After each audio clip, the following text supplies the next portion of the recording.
Hi, I'm Bill McCabe. Welcome to tape number 2, Basic Escapes, Locks, and Twist. This is the second tape in our Gunfu series of instructional tapes, and the whole inspiration for this tape is feedback that we've had from other martial arts artists that we've visited with over the years, addressing some of their questions and concerns as to what is the best thing to do when you're in tight with an opponent and the punching, kicking, and blocking doesn't work as effectively as you would hope for it to work, but you're not yet at the point where you have complete control of the attack or of your opponent. And historically, this goes back to judo and aikijitsu and jujitsu and even some of the Korean arts and Hapkido. there's a whole constellation or universe of control techniques in each of those styles. And those control techniques focus fundamentally on several general categories. One is what's described as a category of arm bars and arm bar-like techniques, and two is the general category of wrist twist and wrist locks. Now, in concert with those general categories of techniques is also the third category, which is while you're learning those, you also have to learn how to escape from them. So what we hoped to do with this particular tape was to distill some of our knowledge and experience into a tape which would be about 1 hour long, that would give you 6 or 7 instructional blocks that you could take and work on for a period of 2 months and master these basic concepts. Okay, we'll start out with the basic escapes. We'll go to the arm bars, then we'll go to the wrist locks, and then we'll go to the 4 corners throws, and then we'll show you some applications, and then finally we'll show you how to combine these in different situations. We want you to be mindful, though, that we are setting this tape up in such a way that you should practice it in a certain way to get the best and maximum benefit from it. If you would ask me, if you met me somewhere, what the best way to practice from this tape would be, I would suggest to you that you take the tape, you look at it front to back, maybe 2 or 3 times over a period of a week, so that you know everything that's on the tape. Once that's out of the way, go back to the beginning of the tape, pick an instructional block, whatever instructional block you want, but we suggest going back to the beginning and starting with the basics. Focus on that with a partner for 1 to 2 weeks until you master everything that's in that tape. Mastering means that whatever is in that instructional block, that you should just be able to do, almost from memory. That doesn't mean you have to know it all, but if someone grabs you or executes one of those techniques on you, you should be able to respond to it in the same way that you see it on the tape. So you're playing copycat to what we're doing on the tape. And if you play copycat enough, by the time you're halfway through the tape, you'll have mastered these basic techniques, and you'll be able to move forward and incorporate them into your own martial arts practice. Okay, so without further dialogue on that point, we're going to move directly forward into the first instructional block, which is the basic escapes.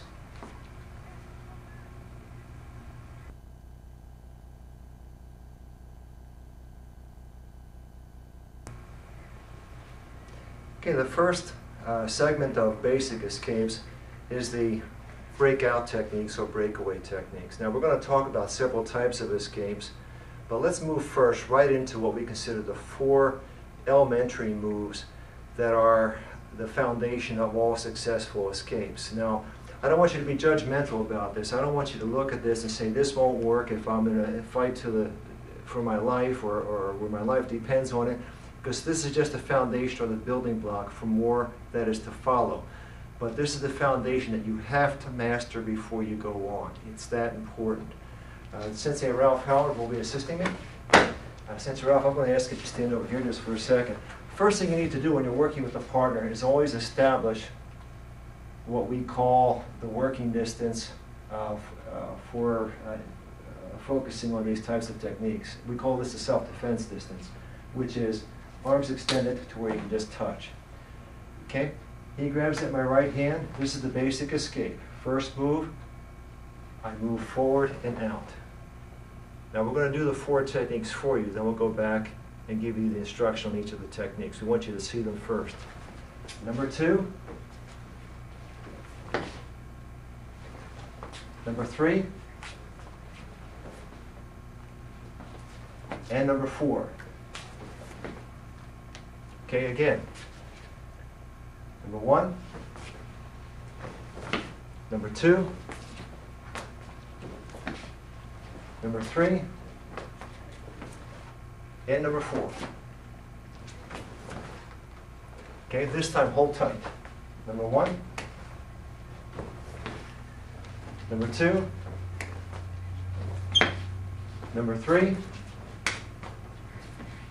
And number 4. Okay, this time hold as tight as you can. Now while he's doing that, I want you to observe that I'm not moving any faster or any more aggressively or with any more force than I was doing on the very first set, even though he has upped his intensity with each of the successive sets. The power of the technique is in the technique itself, and if you can do the technique, it'll work, no matter how hard he's grabbing. Okay, number 1. Number 2. Number 3. And number 4. Okay? The secret of this technique is something called the live hand. Now I'm going to ask that the camera zoom in a little bit if we can. Grab this, sir. As he holds tight, watch my right hand open up into the live hand position. Okay, this would be like you're holding a basketball. And what the live hand does is 2 things. It directs your internal energy outward so that you have energy applied to the point where you need it. But look at his wrist as he holds tight. See what the live hand does? It provides just a slight opening of those fingers. So at the same time that you're focusing your energy to that point, and you can actually see my hand turning red as the tape is filming, at the same time that you're focusing energy to that point, you're creating an opening or a bridge or a gap in his grasp, which is the window of opportunity for you to get out. Okay, so that's very important to make sure that you master the live hand. Okay, again, the live hand is fundamental to each of the techniques. Notice how I precede each technique with the live hand. Number 1, it forces a release. Number 2, it forces the release. Number 3, forces the release. And number 4, forces the release. Okay? Explaining each of the techniques. Number 1, he grabs with left hand to your right hand. Now you want to learn all these on one side. After you master the 4 techniques on one side, then you'll go to the opposite side. But learn them on one side first. He grabs, I step forward and out with my right leg, doing a live hand. And as I do that, my right palm follows the ground until there's a release, concluding when the release is accomplished. Again, he grabs. Notice also how I drop beneath his center of balance or center of gravity as I execute the movement, so he can't adjust to my move. Again, he grabs. How effective is the technique? Grab with 2 hands, sir. He grabs with 2 hands. It simply works. Number 2, live hand. This is an easy technique. You step forward just like you're going to touch your elbow to his head with the live hand.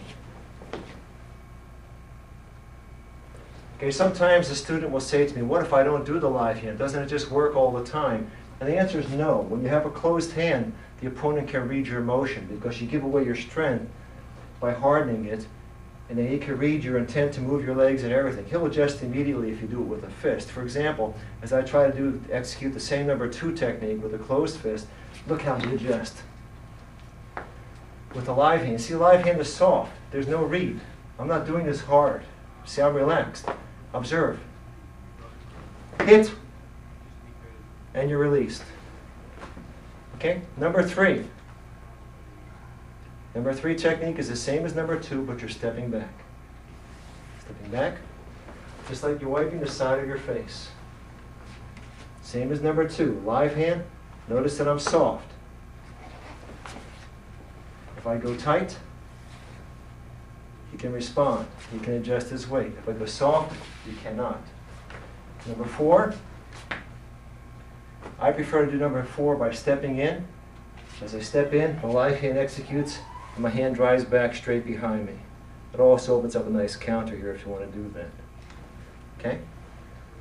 Some people prefer to step back the whole way, which is fine. If you do that, you actually use the person's imbalance in front of him to assist your release. So for example, you still have the counter there.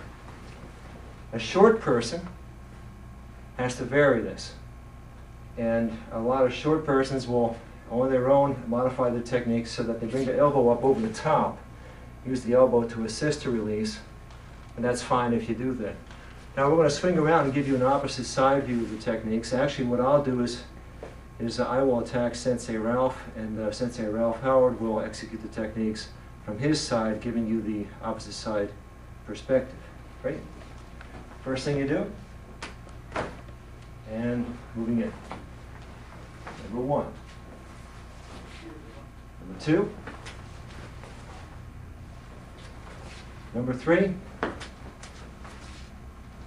And number 4. Okay. Live hand. Okay, in Gunfu and in other martial arts, there's a whole series of exercises that you practice to master the live hand. We're not going to go into that on this tape. There's no time to do that. And besides, if you just think of it like you've got a basketball in your hand, pushing it out, pushing it forward, lifting it up, bringing it down, making sure that your hand covers the whole basketball, you'll master the live hand. None of this stuff won't work. None of this stuff won't work. It'll get you into trouble. Okay? Now I want to take just a second and emphasize to you that you can do this. This is something that all of you can accomplish, and we're out here rooting for you. That's why we're doing these tapes. We know that if you were in our class, you would do this just as well as we do it in less than a week. So you take this and work on it for a whole week until you master it.